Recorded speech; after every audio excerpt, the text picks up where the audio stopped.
Welcome back, guys. So I just finished the ceiling in the bathroom and actually just barely worked out with the material I had available. And of course I messed up the contour in the very last board. Oh well, I guess that's how it is now. But it still feels good to give old material a new life. I also installed a whole bunch of LED ceiling lights and a dimmable light switch. And I can see already some people raising their critical eyebrow over the unusual position. And if that is you...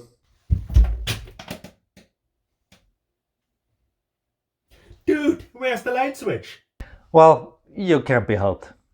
Now, I'm not going to show you in detail how I do all the electrical stuff. I don't necessarily consider myself an expert in that subject. And there are a ton of knowledgeable people online who would be a far better help than me. But maybe I can save you some time in research and share the aha moments that I had when I did mine. One of the things that I learned is that the commonly used solid copper wire that you would find in a house is actually not a really good choice for a boat.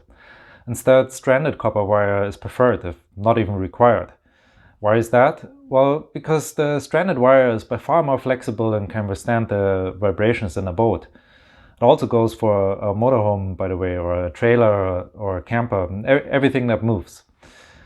Now, most of the time it comes as tinned copper stranded wire, and that offers even more resistance to corrosion or difficult environmental conditions.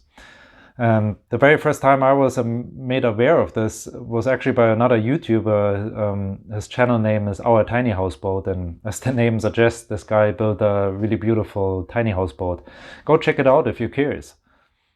Not only the right kind of wire is important, but also the right gauge.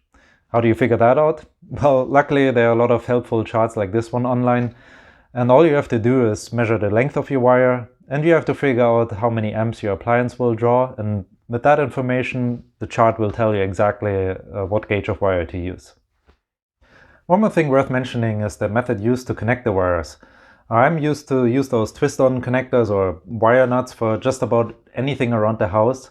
But if you go on the page marinesurveyscanada.com, they will tell you pretty clearly that they are prohibited by the American Yacht and Boat Council. And here are the problems with them. First, they are designed for single-strand wire, so if you use them on multi-strand wire, those individual strands, they tend to break off when you tighten the nut, and that can cause a weak connection. Second, theoretically, a wire nut that is upside down could accumulate water over time, and that obviously can create some problems. And in another source that I found, they were talking about how wire nuts would rattle loose over time, so I guess you're not really supposed to use them in anything that moves.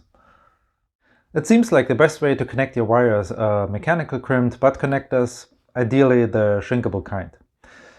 It did surprise me to figure out that the American Boat and Yacht Council does not allow soldered connections, and I couldn't find out why. I wasn't going to do that anyways, but would have been interesting to know the reasons behind that. I'm going to use Vago lever type connectors. It's a German design, and in my opinion it doesn't get any easier or faster. You can disconnect them again and reuse them without cutting any wire. You don't even need a tool to use them, and they come in really handy if you have to splice more than 2 wires.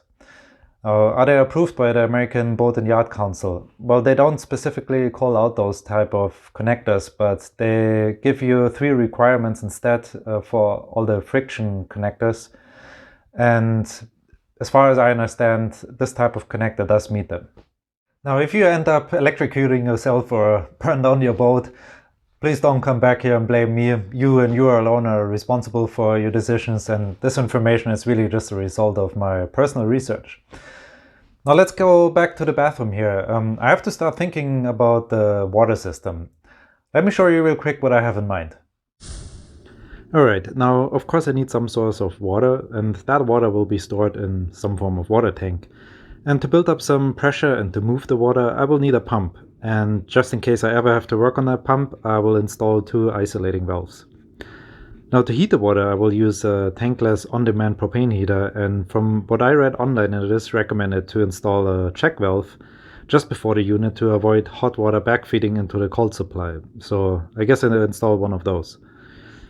Now that I have cold and hot water, I can tie in the sink and of course the shower.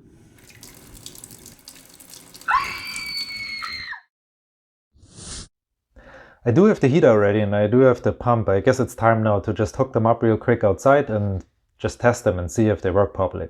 Let's go and do that. Alright, here's the setup. I got the bucket of water here with the hose going to a 12-volt SureFlow pump. I primed that one already. Hooked up to a camperlux tankless on-demand propane heater. Now let's give it a shot.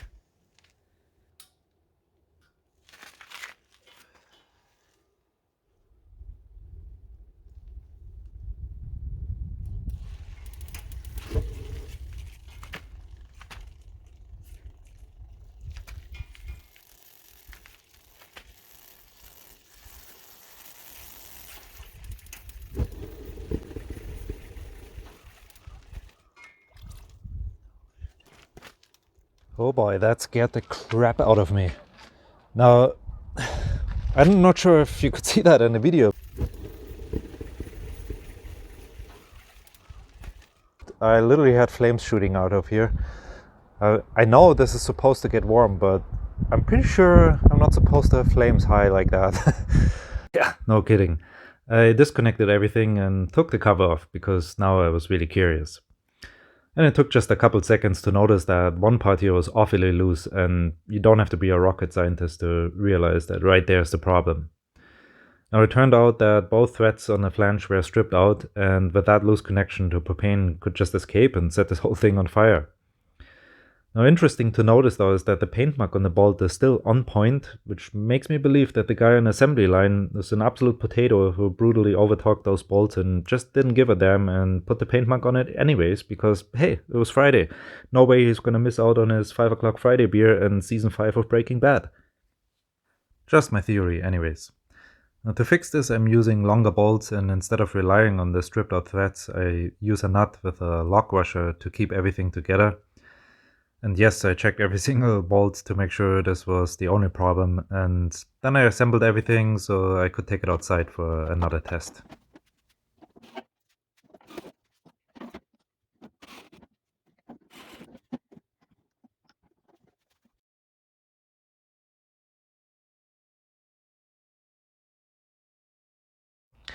Alright, well I guess it works now. It was kind of scary to see those flames shooting up there.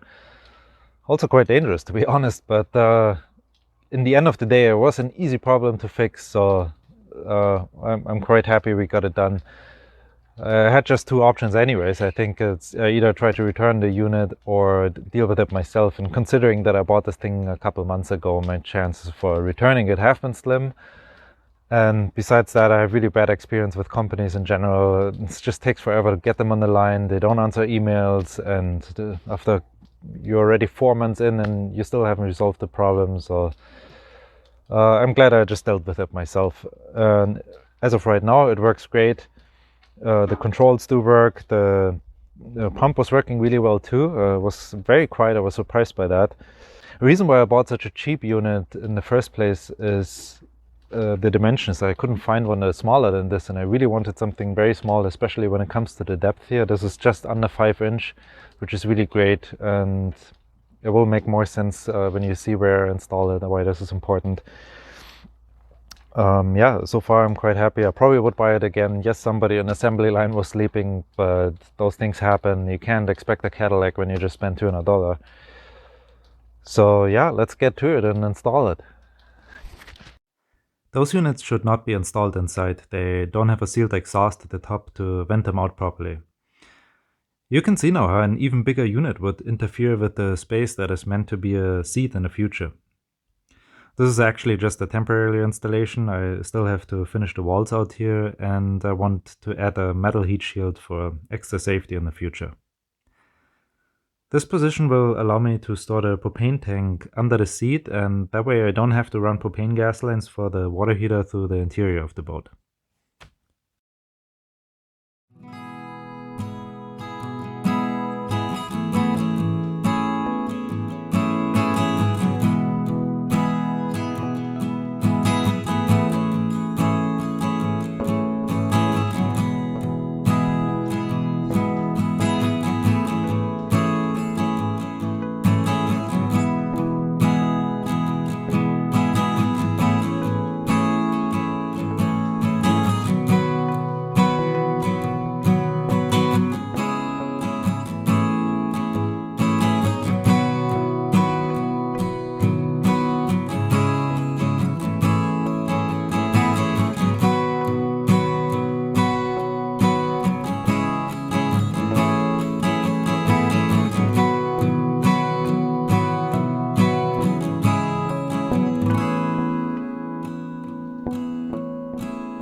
Oh, it starts to look like a bathroom now. I still have lots of plumbing to do, but before I continue with that, I need to figure out my water tank configuration. But I think for now I'm gonna get to the end of this video here because it's already kind of long for YouTube. I appreciate your patience, thank you for watching, and I will see you the next time.